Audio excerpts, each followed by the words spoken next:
بيته الطيبين الطاهرين لا سيما بقية الله في الأرضين واللعنة الدائمة على أعدائهم ومنكر فضائلهم ومناقبهم من الآن إلى قيام يوم الدين. أما بعد فقد رب اشرح لي صدري ويسر لي أمري واحلل عقدة من لساني يفقهوا قولي. قال الله الحكيم في كتابه الكريم بسم الله الرحمن الرحيم الذي علم بالقلم علم الإنسان ما لم يعلم. صلوات پڑھیے محمد اور محمد کی ذات. اللهم صل على محمد وآل محمد. سامعین محترم، طلاب عزیز، علماء کرام، آج اس مناسبت سے سماعت الشیخ صاحب نے کہنے سے انہوں نے شروع سے نہیں کہا تھا، لیکن ہم نے تاکہ اس ثواب میں شریک ہو جائیں اس آیت کے ذیل میں فضیلت علم کے حوالے سے کچھ باتیں بیان کر کے جو آج ہمارا موضوع ہے امام جواد علیہ السلام کی حیات طیبہ کے بارے میں کچھ امور بیان کر کے آپ کی ذہنت کو تمام کروں گا. اور یہ ہماری خوش بختی ہے، اور جنہوں نے یہ مجلس رکھا ہے خدا ان کی توفیقات خیر میں اضافہ فرمائے، اور خدا سے دعا گو ہیں کہ ہم سب کے توفیقات میں خداوند عالم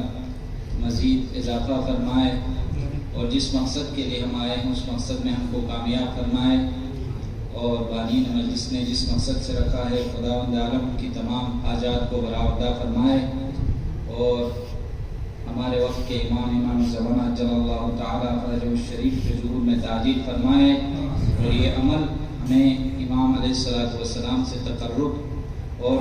امام کا ہم سے راضی و خوشنود ہونے کا سبب بنے. صلوات پڑھیے محمد و آل محمد کی ذات پر. اللهم صل على محمد وآل محمد عجل فرجهم. خداوند عالم نے اپنی پاک اور منزہ کتاب میں جہاں پر بہت ساری باتوں کی فضیلت بیان کی، وہاں پر جو شے نمایاں میں نظر آتی ہے اور جس کی جانب خود احادیث اور روایت ائمہ علیہ السلام میں بہت تاکید ہو گئی ہے، وہ علم ہے. اور خدا نے خلقت انسان کے بیان کرنے کے بعد یہ بیان فرمایا کہ ہم نے انسان کو قلم کے ذریعے سے تعلیم دی،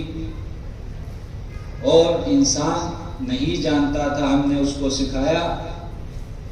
یہاں تک کہ جو آیات جناب آدم علیہ السلام سے منسوب ہیں ان کی حیات طیبہ سے، وہاں پر بھی یہ نمایاں اور ظاہر ہوتا ہے کہ اللہ نے علم کی وجہ سے ان کو فضیلت دی. اور جب خدا عالم کے نزدیک علم کی اتنی فضیلت ہے، اور خدا اس علم کو کس کے حوالے کرے گا؟ جو اس کا لائق ہوگا اس کو خداوند عالم یہ علم یقیناً عطا فرمائے گا. اب اگر ہم امامیہ اور ہمارا عقیدہ یہ ہے کہ خداوند عالم نے ائمہ کو، اہل بیت اطہار کو، رسول اسلام کو علم لدنی عطا فرمائی ہے، تو اس کا مطلب یہ ہے کہ جو محبوب شے ہے اللہ کے نزدیک وہ علم ہے. اور علم کی فضیلت کے لیے اہل بیت علیہ السلام نے بہت زیادہ تاکید فرمائی. اطلب العلم ولو بالصین، المال مقسوم مضمون قد ضمنه عادل. خداوند عالم نے ارشاد جس حدیث سے مبارکہ میں غالباً چوتھے امام سے منسوب ہے، امام نے ارشاد فرمایا کہ مال کی ضمانت، رزق کی ضمانت اللہ نے دی ہے. اگر اللہ نے جس کی ضمانت دی ہے وہ مال مقسوم مضموم قد ضمنہ عادل، کہ جس کی ضمانت اللہ نے دی ہے وہ یقین تم تک پہنچائے گا، تو رزق کے لیے بہت زیادہ تگ و دو کرنے کی ضرورت نہیں ہے۔ اسی لیے یہ روایات میں آیا کہ جو شخص طلب علم حاصل کرتا ہے اس کے لیے خداوند عالم نے فرمایا اتقوا اللہ ویعلمکم اللہ، کہ اگر کوئی شخص علم کے حصول کے لیے تگ و دو کرتا ہے، کوشش کرتا ہے، تو خداوند عالم اس کے لیے رزق مہیا کرتا ہے۔ آج علم کی فضیلت یہاں تک ظاہر ہوئی کہ خداوند عالم نے قرآن مجید میں جب رسالت معاب کی رسالت کا لوگ انکار کر رہے تھے، وَكَفَى بِاللَّهِ شَهِيدًا بَيْنِي وَبَيْنَكُمْ وَمَنْ عِنْدَهُ عِلْمُ الْكِتَابِ، اے رسول آپ کو گھبرانے کی ضرورت نہیں ہے، اس لیے کہ اگر کفار و مشرکین آپ کی رسالت کا انکار کرتے ہیں تو اللہ آپ کی رسالت کی گواہی دیتا ہے، اور وہ جو جس کے پاس پورے علم کا کتاب کا علم ہے، پورے کتاب کا جس کے پاس علم ہے، تو قرآن نے یہ بھی ضابطہ بیان فرمایا کہ جب آصف بن برخیہ جیسے انسان نے کہ جن کے پاس علم من الکتاب تھا، انہوں نے لمحے بھر میں اس تخت کو لا کر حاضر کیا، تو جس کے پاس پورے علم کا کتاب ہو، پورے کتاب کا علم ہو، جس کے پاس پورے کتاب کا علم ہو، اس کے علم کا کوئی اندازہ نہیں کر سکتا۔ اس لیے رسول اسلام نے فرمایا، جناب علی امیر کائنات نے فرمایا کہ رسول اللہ نے دکن دکا مجھے اس طرح سے علم دیا جس طریقے سے پرندہ اپنے بچے کو غذا کھلاتا ہے، دکن دکا کا علم دیا، اور اس کے بعد اس پر بھی اکتفا نہ کیا بلکہ ارشاد فرمایا انا مدینۃ العلم وعلی بابها، ایک سلام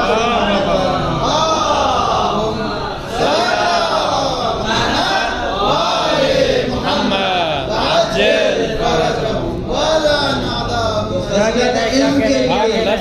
جو سید الاوصیاء ہے، جو امام المتقین ہیں، جو امام کل ہیں، سید الاوصیاء ہیں، ان کی فضیلت کے لیے رسالت معاب ارشاد فرماتے ہیں کہ انا مدینۃ العلم وعلی بابها، میں شہر علم ہوں، علی اس کا دروازہ ہے۔ اگر کوئی علم حقیقی چاہتا ہے، علم واقعی چاہتا ہے، علم اگر حقیقی چاہتا ہے تو فَلْيَأْتِهَا مِنْ بَابِهَا، وہ اس دروازے سے داخل ہو جائے، کہیں کھڑکی سے چلا کر نہ جائے، چھت سے کود کر نہ آئے، بلکہ وہ اس دروازے سے ہو کر آ جائے۔ تو عزیزوں اور دوستو، علم کی فضیلت یہ ہے، ہم اور آپ کو ضرورت اس بات کی ہے۔ میں نے اس لیے بھی یہ موضوع انتخاب کیا کہ ہم اور آپ اسی لائن سے، اسی علم سے منسوب ہیں۔ تو دیکھیے، صرف جگہ پر ہونا یا کہیں سے منسوب ہونا یہ کمال کی بات نہیں ہے، بلکہ انسان کی جو صلاحیت ہے، انسان کا جو علم ہے، اس کے ذریعے سے انسان پہچانا جاتا ہے۔ وَإِلَّا عرب میں پیغمبر کے زمانے میں لوگ بہت سارے تھے، صحابی بہت سارے تھے، لیکن توجہ کیا آپ نے کہ کس کے بارے میں اہل بیت نے کہا سلمان منا اہل البیت، یعنی جن کو اہل بیت کی طرف نسبت کا شرف ملا وہ سلمان فارسی تھے، وہ سلمان محمدی تھے، اس لیے کہ انہوں نے اس حد درجے تک اطاعت امام کیا، اطاعت اہل بیت کیا کہ اس درجے پر فائز ہو گئے۔ اور یہ تقاضا تھا علم کا، اور یہ تقاضا تھا معرفت کا، اس معرفت کے درجے پر پہنچ گئے کہ ان کو اہل بیت علیہ السلام نے اپنے سے منسوب فرمایا اور فرمایا کہ سلمان من اہل البیت۔ ایک صلوات پڑھیں محمد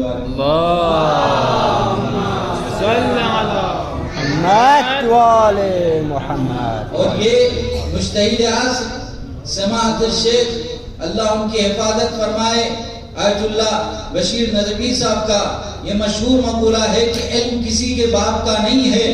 علم عرب کا ہی نہیں ہے، علم فلاں کا ہی نہیں ہے، جو علم حاصل کرے گا اس کو علم حاصل ہوگا۔ یہ اس بات کی دلیل ہے، وَإِلَّا ایک عجم جو بر صغیر سے جس کا تعلق ہو وہ مرکز علم میں نجف میں مرجعیت حاصل کرنا کوئی معمولی بات نہیں ہے. یہ اس بات کی دلیل ہے کہ اگر کوئی اللہ سے طلب علم کرے، تقوی الہی اختیار کرنے کے بعد علم کو طلب کرے، تو خداوند عالم ہر کسی کو علم جو ہے دیتا ہے، ہر کسی کو علم کے شرف سے نوازتا ہے. تو ہم اور آپ کو ضرورت اس بات کی ہے کہ جس مقصد کے لیے ہم آئے ہیں، میں اپنے لیے کہہ رہا ہوں، اس کے بعد آپ کے لیے کہہ رہا ہوں کہ علم صرف تمنا کرنے سے حاصل نہیں ہوتا. مولا سے منسوب وہ شعر ہے نا کہ اگر تمنا ہی سے علم حاصل ہوتا تو دنیا میں کوئی شخص جاہل ہی نہیں رہتا. اس لیے کہ ہر کوئی چاہتا کہ میں انجینئر بن جاؤں، میں ڈاکٹر بن جاؤں، میں عالم مجتہد عصر بن جاؤں، مرجع اعلیٰ بن جاؤں. تمناؤں سے علم نہیں بنتا، بلکہ کوششیں کرنی ہوتی ہے، زحمتیں اٹھانی ہوتی ہے، اس کے بعد انسان کو وہ علم حاصل ہوتا ہے. تو دوستو اور عزیزو، آج جو مناسبت ہے اس مناسبت کے حوالے سے دیکھیں کہ اہل بیت علیہ السلام کی امامت کی جو تسلسل ہے، امام جواد علیہ السلام کے شرف کے لیے یہ بھی فضیلت میں شامل ہے کہ امام علیہ السلام کی جو والد گرامی تھی، سبیکہ تھی، ان کے بارے میں روایات میں پیغمبر اسلام صلی اللہ علیہ وآلہ وسلم سے خیر الامہ یا خیر الامہ کر کے تعبیر کیا گیا. اور جناب امام جواد علیہ السلام کی والد گرامی کی فضیلت دیکھیے، فضیلت اسی طریقے سے نہیں ملتی، بلکہ اگر معصوم کسی کی فضیلت بیان کرتا ہے، معصوم کسی کے بارے میں جب حدیث بیان کرتا ہے تو یقیناً وہ شخص اس کا مستحق ہوتا ہے جس کی بنا پر معصوم اس کے بارے میں کوئی گفتگو کرتا ہے. تو رسول اسلام سے یہ آیا کہ خیر الامہ کے ذریعے سے جناب امام جواد علیہ السلام کی والد گرامی سے خطاب ہوا. اور جس وقت امام کی ولادت ہوئی تو تاریخ میں یہ بیان ہوتا ہے کہ امام علیہ السلام نے 3 دن کے بعد خدا کی وحدانیت کا اقرار کیا اور رسالت معاب کی رسالت کا اقرار کیا. جب یہ منظر دیکھا جناب حکیمہ نے تو ان کو تعجب ہوا. تو امام رضا علیہ السلام نے ارشاد فرمایا کہ میری بہن اس پر تعجب کرنے کی بات نہیں ہے، اس لیے کہ اس کے بعد جو مرحلہ آئے گا وہ اس سے زیادہ تعجب خیز ہوگا. اور بعض لوگوں نے امام رضا علیہ السلام کی امامت کے بارے میں بھی شک کرنا شروع کیا، اس لیے کہ ایک مدت تک امام کے یہاں ولادت نہ ہوئی. جب ولادت ہوئی تو خود امام رضا علیہ السلام نے ارشاد فرمایا کہ یہ جو میرا بیٹا ہے امام جواد علیہ السلام ہے وہ بہترین مولود ہے. اس لیے بہترین مولود ہے کہ لوگوں کو میری امامت کے بارے میں شک و شبہ ہونے لگا تھا. جب یہ شک و شبہ ہوا تو خداوند عالم نے امام علیہ السلام کے یہاں امام جواد جیسے امام کا وجود دے دیا، جس کے ذریعے سے لوگوں کے درمیان جو شبہات تھے وہ شبہات دور ہو گئے. صلوات پڑھیے محمد و آل محمد.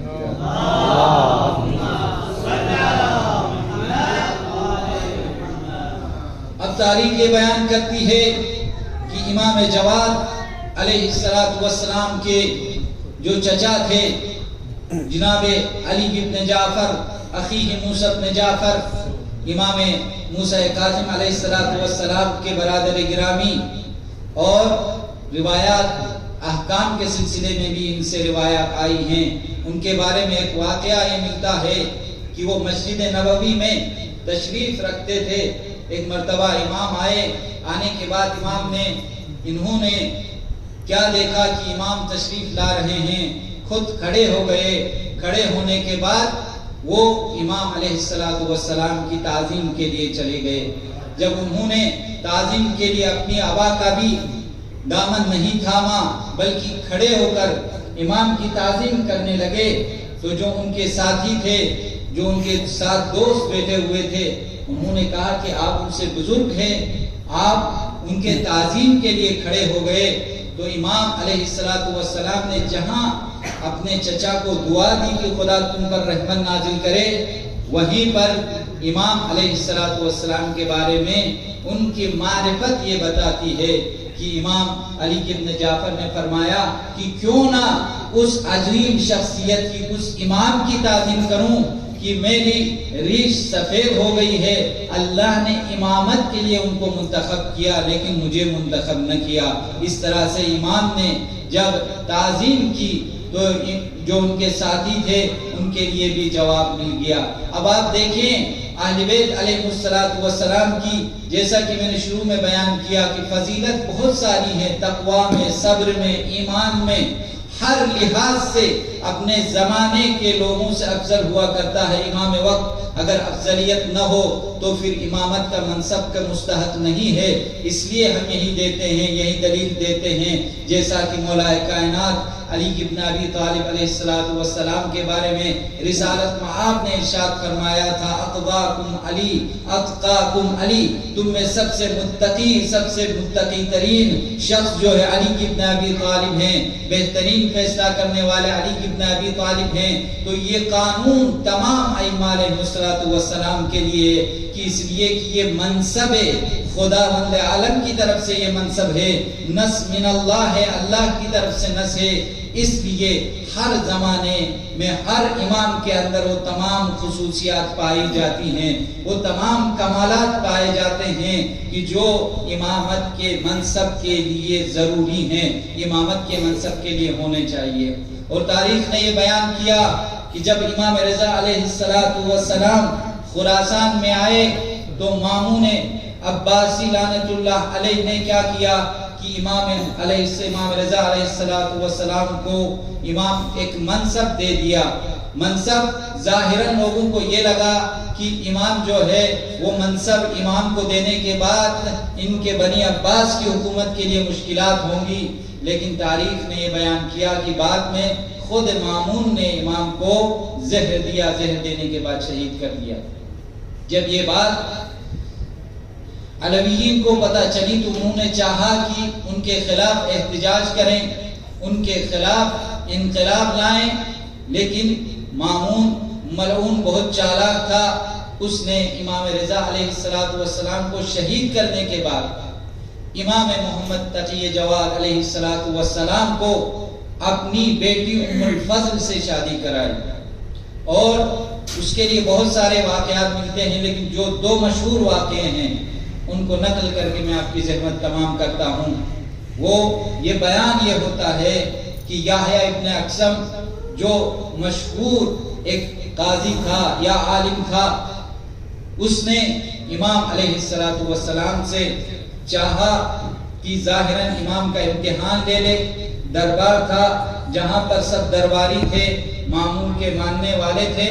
وہاں پر یحییٰ ابن اقسم نے سوال کیا کہ مولا کیا میں آپ سے ایک سوال کر سکتا ہوں؟ تو امام علیہ السلام نے فرمایا کہ جی آپ جو آپ کا سوال ہے وہ سوال بیان کریں۔ تو اس نے شخص نے یہ کہا کہ ایک شخص نے احرام کی حالت میں شکار کیا ہے، اس کا کفارہ کیا ہے؟ تو امام علیہ السلام نے ارشاد فرمایا کہ اس شخص نے کس حالت میں شکار کیا؟ وہ احرام میں تھا، حج کے احرام میں تھا یا عمرے کے احرام میں تھا، اس نے جانور کا شکار کیا یا کسی پرندے کا شکار کیا، وہ شکار کرتے وقت جان بوجھ کر اس نے شکار کیا یا وہ بھول کر اس نے اس کا شکار کیا۔ امام علیہ السلام نے اسی سوال کے اندر اتنی شقیں نکال دی کہ اب وہ خاموش ہو گیا، اس کو جواب نہیں آیا، اور اس خاموش ہونے کے بعد اس نے کہا کہ مولا آپ بہتر جانتے۔ پھر اس کے بعد مامون نے یہ طے کر لیا، یہ سوچا کہ اپنی بیٹی ام الفضل کی شادی امام جواد علیہ السلام سے کرے، تو جو ان کے ماننے والے تھے، جو عباسین تھے، انہوں نے کہا کہ یہ صحیح نہیں ہے، آپ اپنی بیٹی کی شادی اپنے ہی کسی خاندان والے سے کریں، کسی اور شخص سے کریں، امام سے کرنے کی ضرورت کیا ہے؟ اس لیے کہ امام ابھی کمسنی کے عالم میں ہیں، امام کچھ جانتے نہیں ہیں۔ انہوں نے امام پر اعتراض کیا تو مامون عباسی کہتا ہے کہ تم ابھی ان کی فضیلت سے واقف نہیں ہو، ابھی تم جانتے ہی نہیں ہو کہ امام کیا ہے۔ ایک مرتبہ اس نے کہا ٹھیک ہے، ہم کل دربار سجاتے ہیں، سجانے کے بعد امام کا امتحان لیا جائے۔ اور انہوں نے دربار سجایا، سجانے کے بعد لوگوں کو بلایا، یحییٰ بن اقسم کو بھی بلایا، اور عباسیین نے یہ سوچا کہ بہترین موقع ہے کیوں نہ امام کی حقیقت کے بارے میں ہمیں پتہ چلے. یا نعوذ باللہ وہ امام کی بے احترامی کرنا چاہتے تھے. اس وقت یحییٰ ابن اقسم نے پھر سے سوال کیا. سوال یہ تھا کہ امام علیہ السلام سے اس نے سوال کیا. اس سوال کا جب جواب ملا تو امام علیہ السلام نے یہ بیان فرمایا کہ کیا میں تم سے ایک سوال کر سکتا ہوں. ایک مرتبہ امام نے جب اس سے سوال کیا تو امام کا سوال یہ تھا کہ یحییٰ یہ بتاؤ کہ ایک شخص ایک عورت کو ایک مرتبہ دیکھتا ہے تو وہ اس پر حرام تھی, دوسری مرتبہ جب دیکھتا ہے تو وہ اس کے لیے حلال ہو گئی, مغرب کے وقت اس کو دیکھتا ہے تو اس کے لیے حرام ہو گئی, پھر رات کے دو حصے کے بعد دیکھتا ہے تو اس کے لیے حرام ہو گئی, پھر صبح ہو گئی تو اس کے لیے وہ پھر سے حلال ہو گئی. جب امام نے یہ سوالات کیے تو تاریخ بیان کرتی ہے کہ اس کو کچھ جواب نہ آیا, بلکہ اس نے کہا کہ مولا آپ خود اس کا جواب بیان فرما دیجئے. اس وقت امام علیہ السلام نے ارشاد فرمایا کہ ایک شخص تھا کہ جو کسی نامحرم کنیز کی طرف نگاہ کر رہا تھا جبکہ وہ اس کے لیے حرام تھی. دوپہر کا وقت دیا, وہ اس نے اس سے نکاح کیا تو اس کے لیے حلال ہو گئی. رات کے وقت اس نے اس کو آزاد کر دیا, وہ اس پر حرام ہو گئی. پھر رات کے وقت جب اس نے پھر اس سے نکاح کیا تو اس کے لیے حلال ہو گئی. رات کے 2 حصے کے بعد اس نے زہار کیا, وہ اس کے لیے حرام ہو گئی. اور صبح کے وقت پھر سے اس نے اس کے ساتھ کفارہ دینے کے بعد نکاح کیا تو اس کے لیے حلال ہو گئی. جب یہ سوالات کے جواب دیکھے انہوں نے تو وہ خاموش ہو گئے اور انہوں نے یہ مان لیا کہ امام علیہ السلام کس علم کے اور کس فضیلت کے مالک ہیں جن کی بنا پر اس کو یہ جواب مل گیا. لیکن دوستو اور عزیزو,